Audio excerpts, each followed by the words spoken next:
ভারতের আবারও কাণ্ডজ্ঞানহীন পদক্ষেপে দেশ আবারও কঠিন বিপর্যয়ের মুখে। কি করল ভারত? একে তো কোনো রকম সতর্কতা ছাড়া ত্রিপুরা রাজ্যের ডুমুর জলবিদ্যুৎ প্রকল্পের বাঁধ খুলে দিয়েছে, যার পরিণাম ভোগ করছে দেশবাসী।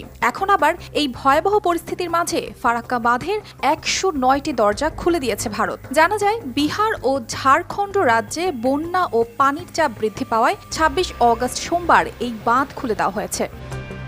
এবারও তারা কোনো রকম সতর্কতা ছাড়া বাঁধ খুলে দিয়েছে। তবে ভারতের দাবি, প্রবল বৃষ্টিপাতের কারণে সৃষ্টি হওয়া বন্যা পরিস্থিতি ও ভূমিধসের বিষয়ে বাংলাদেশকে আগেই তথ্য জানিয়ে দেওয়া হয়েছে। ভারতের সংবাদ মাধ্যম নিউজ ১৮ এর প্রতিবেদন বলছে, বিহার ও ঝাড়খণ্ডে বিপুল বৃষ্টি হওয়ায় ফারাক্কা বাঁধ প্রকল্পের জলস্তর বৃদ্ধি পেয়েছে। প্রকল্পে যে পরিমাণ পানি আসছে সেই পরিমাণ পানি ছাড়া হয়েছে। ফারাক্কা বাঁধ এলাকায় পানি বিপদসীমার ৭৭.৩৪ মিটার ওপর দিয়ে প্রবাহিত হচ্ছে। ফারাক্কা বাঁধে পানির